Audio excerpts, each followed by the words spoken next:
Bienvenidos a los teóricos virtuales. Mi nombre es Juan Pablo Yapur, soy docente de la primera cátedra de farmacología y vamos a tener la clase correspondiente a antifúngicos. Como objetivos de la clase nos proponemos repasar los patógenos involucrados en las infecciones micóticas, tanto infecciones profundas como infecciones oportunistas, como mismo las infecciones superficiales. Clasificar los fármacos antifúngicos en función de su estructura química o su sitio de acción, comprender los mecanismos de acción y la farmacocinética de estos fármacos, analizar el espectro y potenciales usos, enumerar los efectos adversos, clasificándolos en los más comunes y los más graves, y, finalmente, hablar de los mecanismos de resistencia. A modo de repaso, las micosis se pueden clasificar en profundas, en las cuales encontramos las micosis sistémicas endémicas, que podemos enumerar la histoplasmosis, la coccidioidomicosis y la paracoccidioidomicosis. En cuanto a las infecciones oportunistas, que están en constante aumento en función de la gran cantidad de pacientes con inmunodeficiencia, podemos encontrar la candidiasis, la aspergilosis, la criptococosis, la murcomicosis, la hialohifomicosis y la feohifomicosis. Todas estas infecciones son sistémicas. En cambio, finalmente podemos hablar de las infecciones superficiales que abarcan los dermatofitos, la pitiriasis y la candidiasis cutánea. Vamos a comenzar con una de las posibles clasificaciones de los fármacos antifúngicos, que es la clasificación química que nos sirve para agrupar los distintos grupos farmacológicos. Vamos a encontrar a los antibióticos poliénicos, en los cuales nos vamos a centrar en la anfotericina B y la nistatina A, en los azoles, que hay dos grandes grupos farmacológicos, que son los imidazoles y los triazoles, las alilaminas, que nos vamos a enfocar en la terbinafina, las equinocandinas, que encontramos la caspofungina, la micafungina y la anidulafungina, y finalmente otros grupos farmacológicos que no tienen una clasificación química per se, que son la flucitosina y la grisiofulvina. La otra forma de clasificación es según el sitio de acción, y para eso necesitamos hacer un breve repaso de cómo era la estructura de una célula fúngica. De afuera hacia adentro vamos a ver que está compuesto por una pared celular rica en beta-glucano, donde ahí van a actuar las equinocandinas impidiendo su síntesis. Luego encontramos una membrana celular compuesta principalmente por ergosterol, a diferencia de la membrana celular humana que contiene colesterol. Y acá vamos a encontrar fármacos que actúan de manera directa sobre la membrana celular, que son los antibióticos poliénicos, y fármacos que actúan indirectamente sobre la membrana al inhibir su síntesis, que encontramos los azoles y la terbinafina.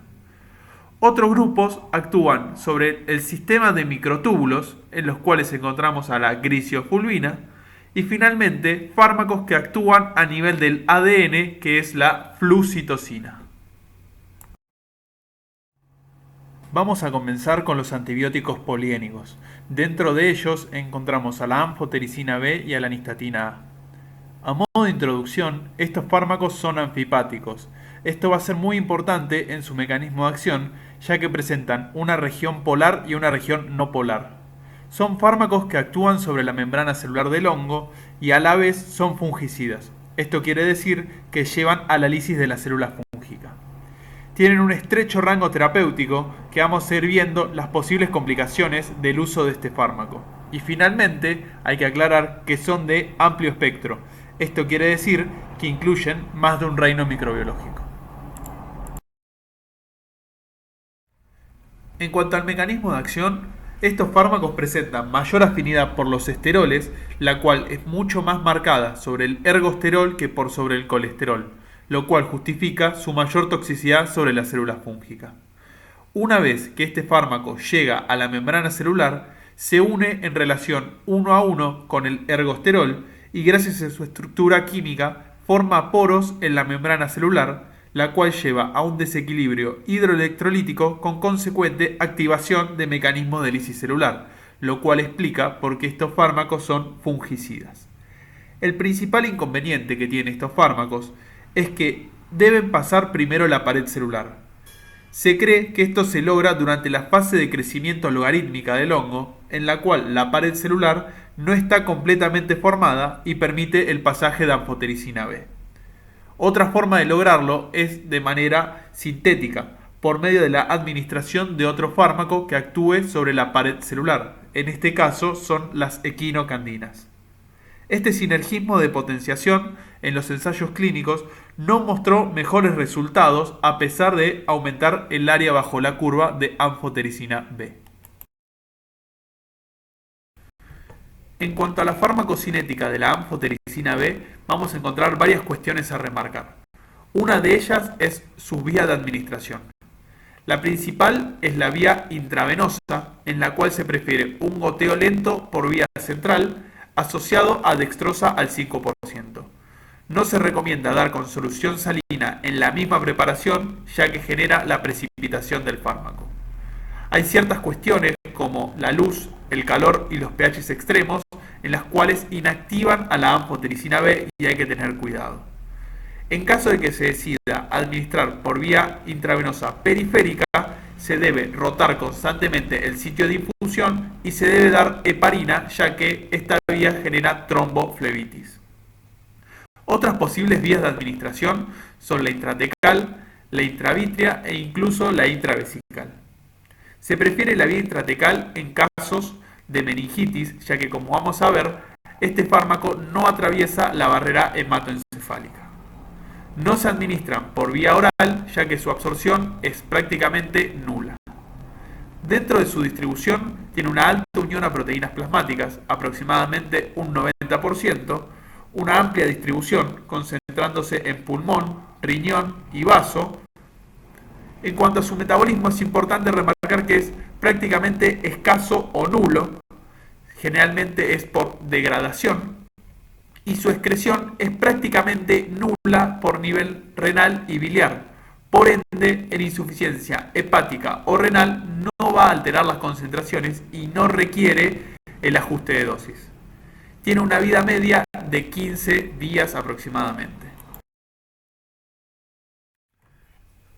Un concepto importante de la anfotericina es el concepto de dosis vida. Esta es la dosis acumulativa que puede recibir un paciente a lo largo de su vida. En el caso de la anfotericina es de 3 a 4 gramos.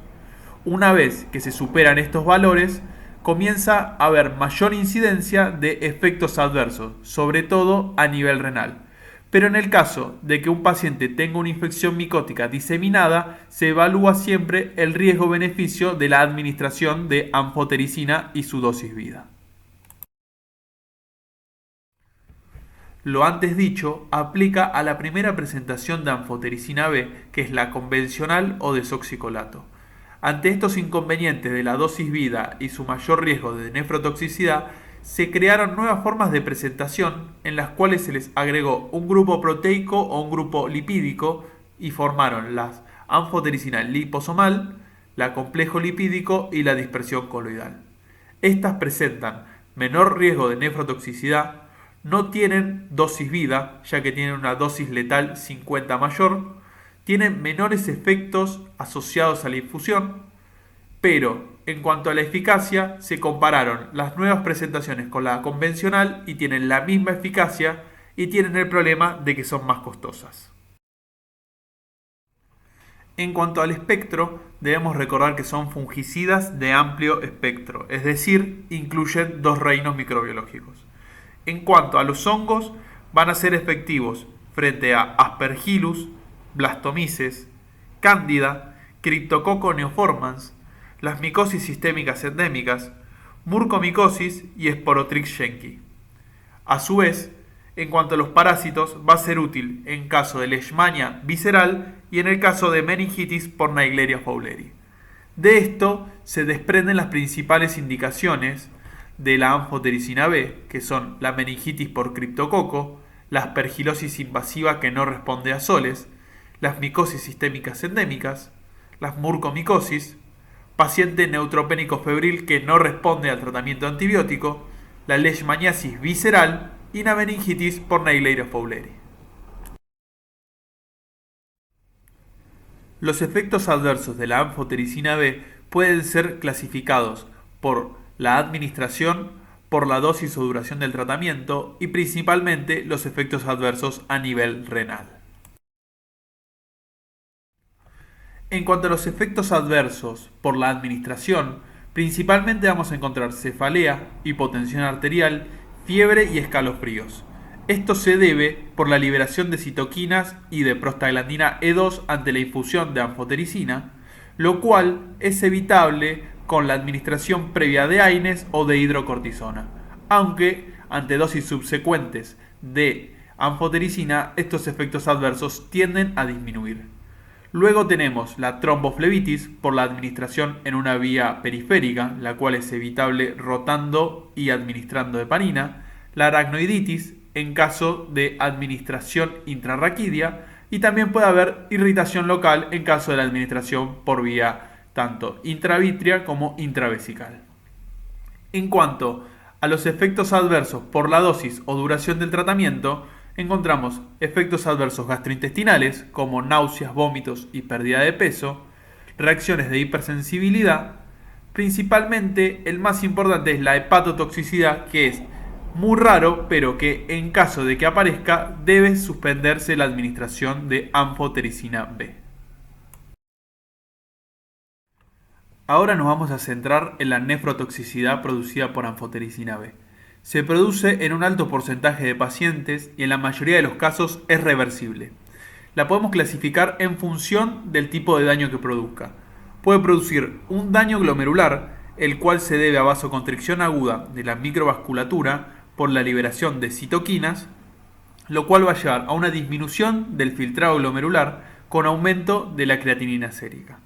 A un daño tubular, esto se debe a que la anfotericina B, como dijimos, tiene afinidad por el colesterol y por ende va a generar la lisis de las células tubulares, produciendo pérdida de iones como potasio, sodio y magnesio y una acidosis tubular renal. Y por último, en pacientes que reciben un tratamiento más prolongado con anfotericina B, pueden presentar una anemia normocítica normocrómica por déficit de eritropoyetina. En cuanto a las interacciones de anfotericina B, podemos encontrar un sinergismo de potenciación con otros antifúngicos, como nombramos con las equinocandinas, que aumentan el área bajo la curva de anfotericina B, con otros fármacos nefrotóxicos, como aminoglucósidos, ciclosporina, cisplatino, con fármacos que deplesionan el volumen, como los diuréticos, que pueden agravar una insuficiencia renal, y en caso de la hipocalemia, siempre recordar el efecto de la digoxina y su relación con la calemia. Dentro de los mecanismos de resistencia de las células fúngicas encontramos la disminución del contenido de ergosterol, el reemplazo del ergosterol por otros esteroles menos afines, la reorientación o enmascaramiento del ergosterol. Pero recordemos que si bien estos son posibles mecanismos de resistencia, muchas veces estos llevan a una célula con demasiada inestabilidad en su membrana y por ende una célula no viable. A pesar de que la anfotericina B atraviesa la barrera placentaria, es la primera elección en pacientes embarazadas o durante el periodo de lactancia que presentan alguna infección fúngica sistémica de alguna severidad. La podemos englobar dentro de la categoría B de la clasificación de la FDA. A pesar de que se han realizado estudios, su N ha sido muy bajo, pero en animales no ha demostrado tener embriotoxicidad, fetotoxicidad o teratogenicidad. Ahora continuamos con la nistatina A, en la cual, dentro de los antibióticos poliénicos, presenta una estructura y mecanismo similar a la anfotericina B. La principal diferencia es que no se administra por vía intravenosa, ya que presenta mayor riesgo de nefrotoxicidad. Tenemos presentaciones en ungüento, en pomada, en cremas, en tabletas vaginales e incluso por vía oral para el tratamiento de Muguet o la candidiasis esofágica.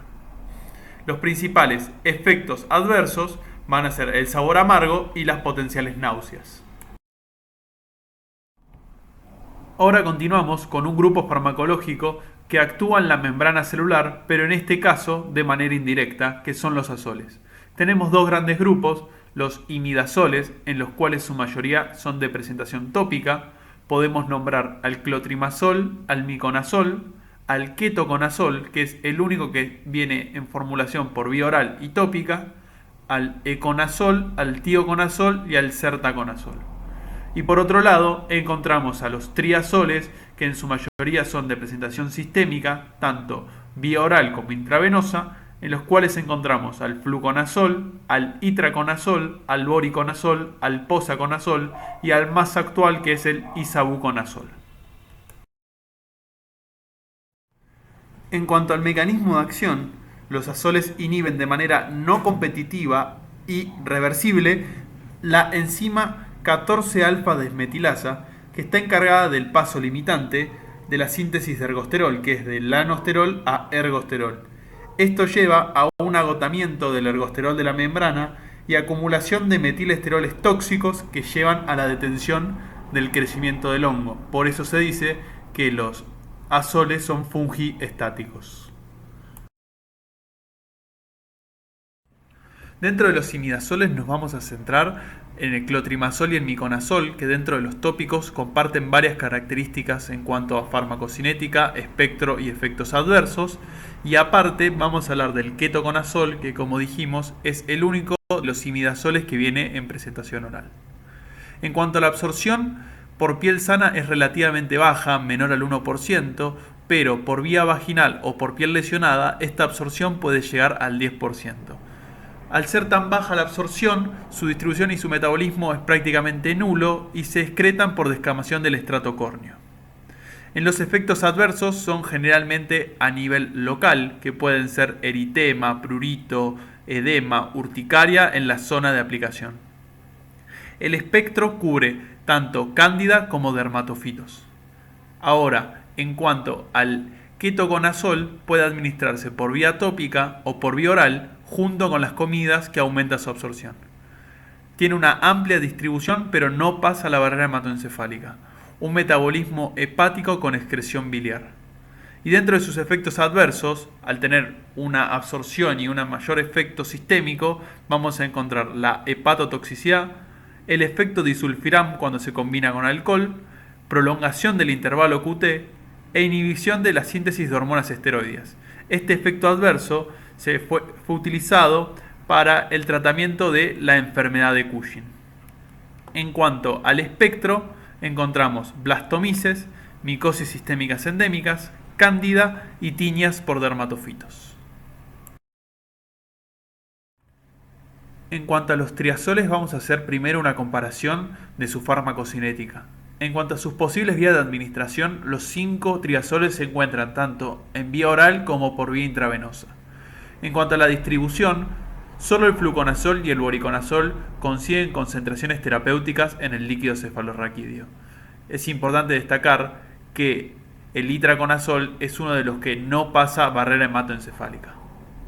En cuanto al metabolismo, ciertos triazoles se metabolizan por metabolismo microsomal, mientras que otros utilizan la glucuronidación o, en el caso del fluconazol, es el que no tiene metabolismo hepático. Por ende, en un paciente con insuficiencia hepática sería el más recomendado.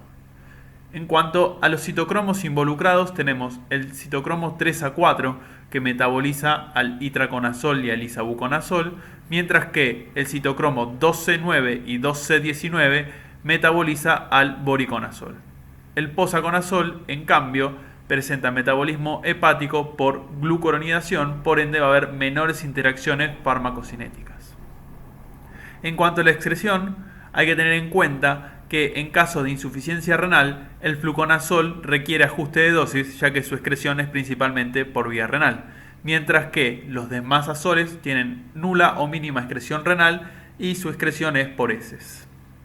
En cuanto a las interacciones, salvo el isavuconazol, que es el que tiene menor riesgo de interacciones con el citocromo 3A4, todos son potentes inhibidores del CYP3A4, sumado a que el fluconazol y el voriconazol son inhibidores del CYP2C9 y 2C19. Como vimos en la farmacocinética de los azoles, los pacientes que reciban este grupo farmacológico son una fuente posible de interacciones, ya sea por consumir algún fármaco que induzca el citocromo P450 o que por la inhibición del citocromo por parte de los azoles aumente la concentración de determinados fármacos. A tener en cuenta, hay fármacos que inducen el citocromo P450 y disminuyen las concentraciones de los azoles en plasma, como la rifampicina, utilizado en el tratamiento de la tuberculosis, el ritonavir, utilizado en el tratamiento del HIV, y fármacos anticonvulsivantes como la carbamazepina, la fenitoína o los barbitúricos. A su vez, los azoles aumentan las concentraciones de ciertos fármacos como anticonceptivos orales, alprazolam, quinidina, ciclosporina, tacrolimus, acenocumarol, warfarina, estatinas, bloqueantes cálcico y prednisona. En cuanto al espectro, vamos a comenzar con fluconazol. Cubre cándida, pero es muy importante realizar la tipificación, ya que Cruzei presenta resistencia natural y Glabrata se torna resistente. Criptococosis, muy importante ya que el fluconazol atraviesa la barrera hematoencefálica y por eso es útil en meningitis por criptococo y las infecciones diseminadas por coccidioides imitis. En cuanto al itraconazol, primero debemos recordar que no atraviesa la barrera hematoencefálica, por ende, en infecciones que afecten el sistema nervioso central, el itraconazol no es una opción recomendada. Por eso, por más que cubra el Cryptococcus neoformans, en una meningitis por cripto no es recomendable. Micosis sistémicas endémicas que no atraviesen la barrera hematoencefálica, en caso de dermatofitosis se puede utilizar. En caso de cándida que sea resistente a fluconazol se recomienda el itraconazol. Se puede utilizar también en afección por Aspergillus que no afecte el sistema nervioso central y Sporotrix yenki. En cuanto al voriconazol, cubre Aspergillus, Fusarium y Cándida. El posaconazol es una opción en Aspergillosis, Fusarium, Zigomycosis, Blastomyces, Cándida y Coccidioides imitis. El isobuconazol es una buena opción frente a criptococo y a zigomycetes. A su vez también se puede utilizar como segunda línea en tratamientos de candidiasis o aspergilosis invasivas. Dentro de los efectos adversos de los azoles podemos clasificarlos como de clase, es decir, los compartidos por todos los triazoles, o los efectos adversos propios de cada azol. Dentro del primer grupo, lo más común son las alteraciones gastrointestinales, las cefaleas, la hipersensibilidad leve. Y los más graves pueden ser la hepatotoxicidad, que lleva a una suspensión del tratamiento, la prolongación del QT, que con otros factores que prolonguen aún más el QT puede llevar a una torsión de puntas, como por ejemplo antiarrítmicos del grupo 1A, quinolonas, macrólidos, cloroquina o mismo las alteraciones hidroelectrolíticas. Síndrome de Steven-Johnson, anafilaxia y recordar que estos fármacos no están indicados durante el embarazo ya que son teratogénicos. De hecho, la mayoría son clase D. En cuanto a los efectos adversos de cada azol, el itraconazol presenta un efecto inotrópico negativo, el fluconazol puede presentar una alopecia reversible, el voriconazol presenta fotopsias y alucinaciones visuales y auditivas, y en cuanto al isavuconazol, es bien tolerado y es el único de los azoles que no ha demostrado prolongar el intervalo QT. En pacientes receptores de órgano sólido, médula ósea o mismo enfermedades oncohematológicas, muchas veces requieren un tratamiento más prolongado con triazoles. Se evidenció que en estos pacientes hay efectos adversos por el uso crónico de azoles, que son distintos a los que acabamos de nombrar. En la siguiente imagen vemos cómo los 5 triazoles producen en mayor o menor medida los siguientes efectos adversos, como el exceso de flúor y la periostitis, la miositis y neuropatía periférica, alopecia, cerosis, alteraciones hormonales como ginecomastia, insuficiencia suprarrenal, hiponatremia e hipocalemia, fotosensibilidad, hepatotoxicidad irreversible y pancreatitis. En cuanto a los posibles mecanismos de resistencia, estos pueden ser natural, como lo presenta la Candida krusei frente al fluconazol, o adquirida ante el uso prolongado de algún tipo de azol. Estos pueden ser por polimorfismos a nivel del receptor, bombas de extrusión que eliminen la concentración del fármaco dentro del hongo o alteraciones en la composición de la membrana. Y para cerrar con los fármacos que actúan sobre la membrana celular, vamos a terminar hablando de las alilaminas, principalmente de la terbinafina. Como mecanismo de acción, inhiben la síntesis de ergosterol, por eso decimos que actúan de manera indirecta sobre la membrana celular, al inhibir la enzima escualeno 2,3 epoxidasa. Este paso es un paso previo a donde actúan los azoles. Esto lleva a la acumulación de escualeno, que esto en realidad tarda bastante tiempo, y la acumulación de escualeno, al ser tóxico para la célula, lleva a la lisis celular y por eso las alilaminas son fármacos fungicidas. En cuanto a su farmacocinética, la terbinafina se encuentra en presentación por vía oral, que presenta un alto primer paso hepático, lo cual nos deja una biodisponibilidad del 40%, o por vía tópica, en la cual su absorción es menor al 10%. Por vía oral tiene una amplia distribución, una alta unión a proteínas, pero no llega a barrera hematoencefálica, ya que es sustrato de la glicoproteína P, una glicoproteína que está encargada de la extrusión de fármacos del sistema nervioso central. El metabolismo es hepático y es importante que inhibe el citocromo 2D6. En cuanto a su excreción, es principalmente renal en un 70% y un 30% por vía biliar. Una vida media de 1 a 3 días.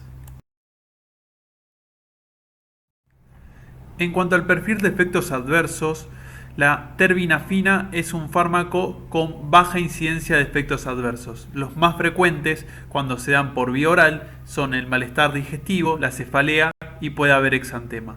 Ya más raro es la hepatotoxicidad, que requiere suspensión del tratamiento, la neutropenia y el síndrome de Stevens-Johnson. En cuanto a su espectro y uso, la terbinafina se utiliza principalmente para los dermatofitos, entonces es muy útil en el tratamiento de las tiñas. Se puede utilizar, aunque de manera menos efectiva, frente a cándida en candidiasis superficiales y frente a malacesia en la pitiriasis versicolor. Continuamos con los fármacos que actúan sobre la síntesis de la pared fúngica, en este caso las equinocandinas. Encontramos a la caspofungina, a la micafungina y a la anidulafungina. Como mecanismo de acción van a inhibir la síntesis de la pared al inhibir la enzima 1,3-beta-D-glucano sintasa, que es la encargada de la síntesis de glucano, que es el principal componente de la pared del hongo. Las equinocandinas son fungicidas principalmente para cándida y son fungiestáticos en el caso de Aspergillus. Continuamos con un cuadro que evalúa la farmacocinética, los efectos adversos y las interacciones de las 3 equinocandinas presentes. Tienen varias similitudes con la anfotericina B, en el que no se administran por vía oral porque no tienen absorción y siempre se dan por vía intravenosa lenta. En cuanto a la distribución, es similar a la de anfotericina B, ya que tiene una alta unión a proteínas y una amplia distribución, concentrándose en los mismos sitios que la anfotericina B, que son pulmón, hígado, vaso y riñón. A su vez, no pasa la barrera hematoencefálica, pero sí pasa la barrera placentaria y se agrupa en la categoría C para las pacientes embarazadas. En cuanto a la vida media, varía entre las distintas equinocandinas desde 9 horas hasta 24 o 26 horas que tiene la anidulafungina. La caspofungina y la micafungina son las que tienen metabolismo hepático por hidrólisis y acetilación. Por ende, en pacientes con insuficiencia hepática requiere ajuste de dosis, mientras que la anidulafungina no requiere ese ajuste, ya que presenta como metabolismo degradación química.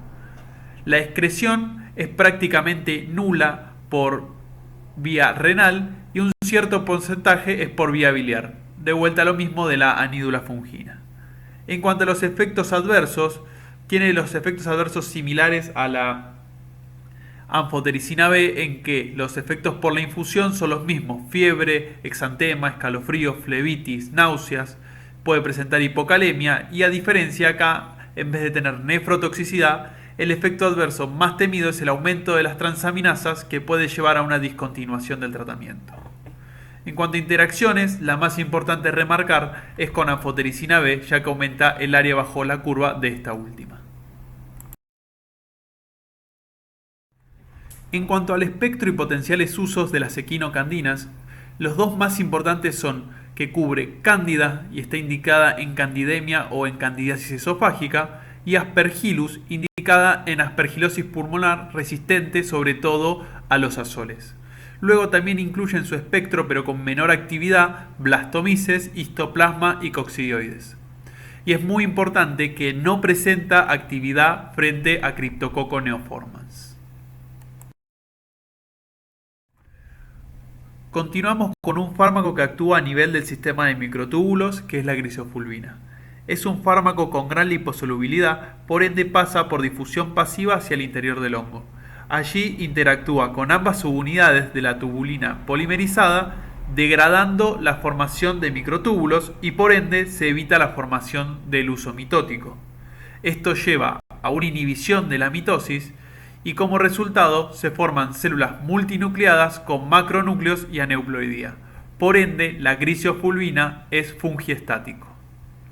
En cuanto a la farmacocinética, se administra por vía oral, que se ve facilitada por comidas grasas.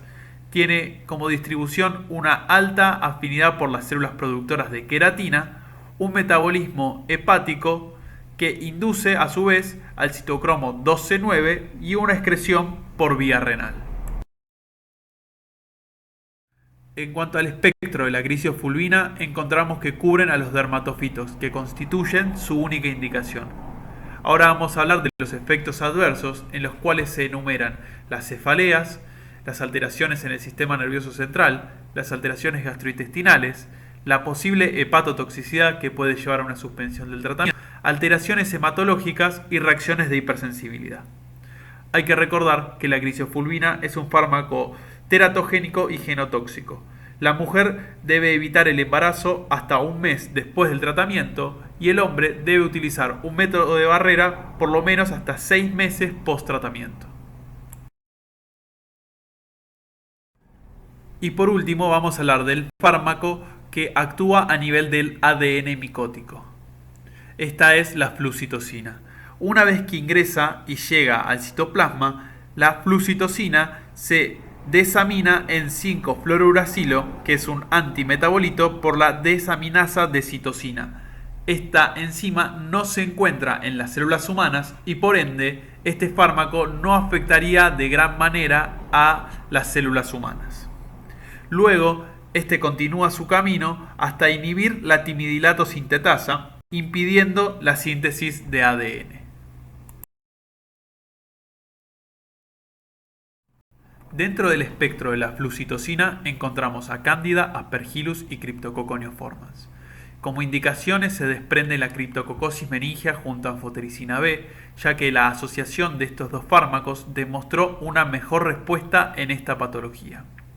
En cuanto a los efectos adversos, va a afectar principalmente a los tejidos con alta tasa de duplicación, como por ejemplo la médula ósea, generando mielotoxicidad, el tubo digestivo, generando náuseas, vómitos o diarreas, o mismo la piel, generando exantema.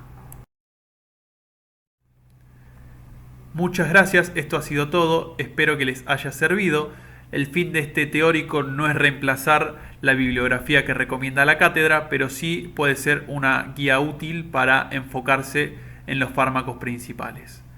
Cualquier duda me pueden mandar un mail o consultar vía CITEP.